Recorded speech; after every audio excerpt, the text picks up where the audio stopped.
Mastermind, मुट्ठी में मौत। ये सब कुछ दुनिया देख रही है। शुरुआत इस वक्त की बड़ी खबर के साथ करते हैं। चलिए पहली बड़ी खबर आप सभी दर्शकों तक पहुंचाते हैं। इजराइल से इस वक्त की ये बड़ी खबर है। इजराइल में हवाई हमले का अलर्ट। ईरान से हो सकता है मिसाइल हमला। इजराइल में बज रहे हैं लगातार सायरन।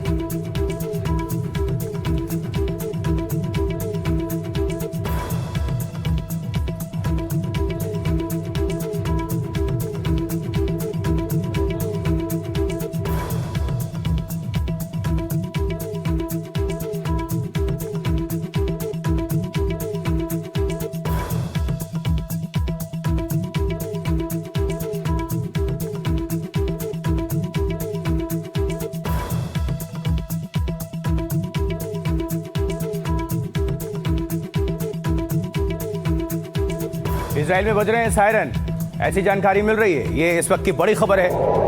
मिडिल ईस्ट में भारी तबाही है। सुनवाइए जरा, अगर कोई तस्वीर आई हुई और एम्बुलेंस उसको ऑफ करिए।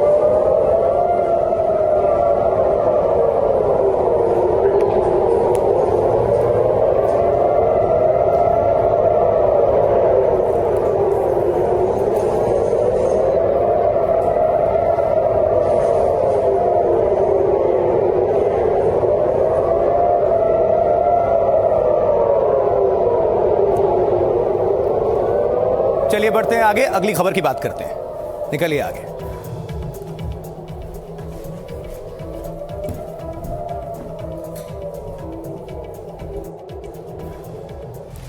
देखिए, ईरान के खिलाफ अमेरिका इजराइल युद्ध का आज चौथा दिन है। युद्ध लंबा खींचने के आसार हैं। भीषण जंग जारी है और इस बीच इराक के supreme leader Ayatollah Ali, Iran के supreme leader Ayatollah Ali Khamenei को मारने की इजराइल और अमेरिका की योजना सामने आ गई है। और ब्रिटिश अखबार फाइनेंशियल टाइम्स के मुताबिक बीते कई साल से इजरायली खुफिया एजेंसी मोसाद खामनेई पर निगाह रखे हुए थी। तेहरान में उनके कंपाउंड के आसपास ट्रैफिक कैमरे हैक हो चुके थे। एक आपको रिपोर्ट दिखा देते हैं, फिर आते हैं अगली बड़ी खबर की बात करते हैं। ईरान पर इस भयानक हमले की योजना अचानक नहीं बनी। सालों से तेहरान का चप्पा चप्पा इजराइल की निगाहों में था।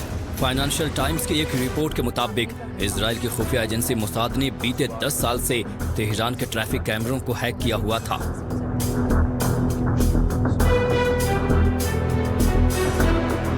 इसके जरिए इजरायली तेहरान की हर बड़ी गतिविधि लगातार देख रहे थे।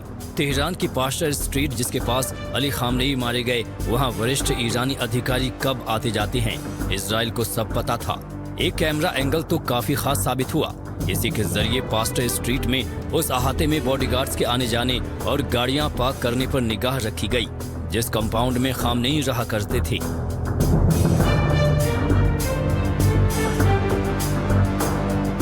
ये सभी तस्वीरें इनक्रिप्टेड होकर तेल अवीव के सर्वर्स में फीड होती रहीं।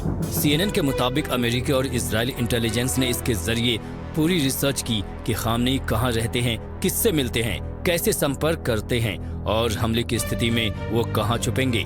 और यही सारी तस्वीरें इजराइल अमेरिका के इस साझे अभियान में निर्णायक साबित हुई। देखिए, निर्णायक हमले से पहले सालों तक तेहरान से आने वाले एन्क्रिप्टेड डेटा का बारीक विश्लेषण किया गया और इसमें AI का जमकर इस्तेमाल हुआ है। यहां तक कि 1 दर्जन मोबाइल टावर हैक कर लिए गए और फिर 28 फरवरी की सुबह 60 सेकंड के अंदर 3 हमलों ने ईरान के नेतृत्व का खात्मा कर दिया। रिपोर्ट। ईरान कोई छोटा देश नहीं है। इजराइल के पास निगाह रखने के लिए बहुत कुछ था। ईरान के सुप्रीमो अली खामनेई, उनके तमाम कमांडर और बॉडीगार्ड्स, खुफिया एजेंसियों द्वारा भेजा गया डेटा इतना अधिक था कि उसका विश्लेषण बहुत जटिल था। इजराइल के सिग्नल्स इंटेलिजेंस यूनिट 8200 रोज आने वाले इस पूरे डेटा को बारीकी से छान रही थी। अरबों डेटा पॉइंट्स के विश्लेषण के लिए सोशल नेटवर्क एनालिसिस नाम के मैथमेटिकल मॉडल का इस्तेमाल किया गया। Real time traffic data track कर ये पता लगा कि शनिवार सुबह पास्टर स्ट्रीट के आसपास क्या हलचल होने वाली है। मोसाद को पता लगा कि शनिवार सुबह ही खामनेई एक अहम बैठक करने वाले हैं। CIA ने बताया कि खामनेई खुद अपने दफ्तर में बैठेंगे। ये भी पता चला कि कौन कौन उनसे मिलने आएगा। इस दौरान इजराइल ने पास्टर स्ट्रीट के करीब 1 दर्जन मोबाइल फोन्स को भी हैक कर लिया ताकि खामनेई की सुरक्षा टीम एक दूसरे से बात करने की कोशिश करे तो फोन बिजी आए, उन्हें समय पर चेतावनी न मिल सके। सारी तैयारी के बाद हमले की योजना पर अमल हुआ। इजरायली समय के मुताबिक सुबह 6 बजे खामनेई का कंपाउंड धमाकों से दहल गया।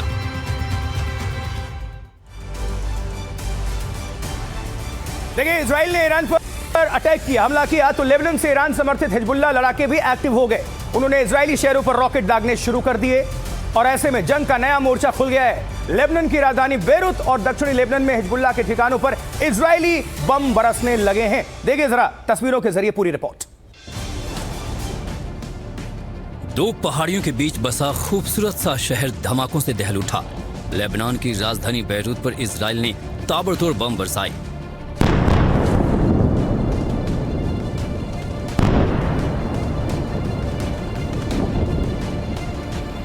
विस्फोट के बाद धुएं का गुबार उठा।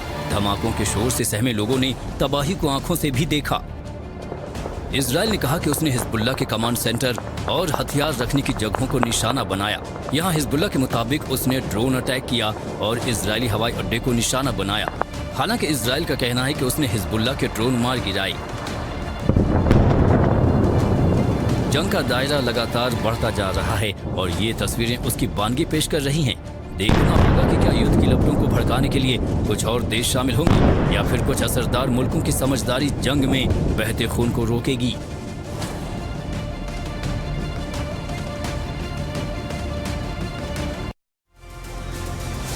देखिए, ईरान के मुताबिक इजराइल के हमलों में उसके करीब 700 लोगों की जान अब तक जा चुकी है, जिनमें सबसे अधिक आम नागरिक यानी सिविलियंस ही हैं। मारे जाने वालों में वो 165 स्कूली छात्राएं भी हैं जिनके स्कूल को इजराइल के रॉकेट्स ने तबाह कर दिया, जमीनदोज कर दिया। मारी गई सभी लड़कियों की जनाजे में तेहरान में भारी भीड़ उमड़ पड़ी। रिपोर्ट। तेहरान की सड़कों पर ये भारी हुजूम मातम मनाने के लिए उमड़ा है। उन 165 स्कूली छात्राओं की मौत का मातम जो दक्षिणी तेहरान के मिनाब इलाके के एक स्कूल पर इजराइल के मिसाइल हमले में मारी गईं।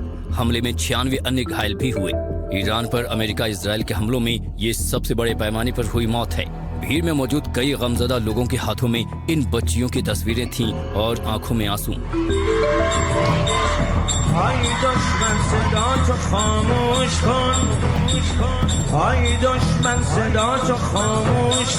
हाथों में ईरान के झंडे लिए कई लोगों की जुबान पर अमेरिका और इजराइल विरोधी नारे गूंज रहे थे।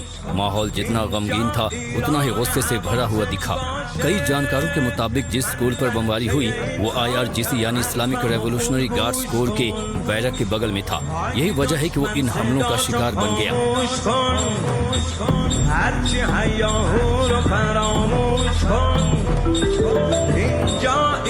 इसी से जुड़ी एक और तस्वीर वायरल हुई। जिसने इसे देखा उसका दिल रो पड़ा।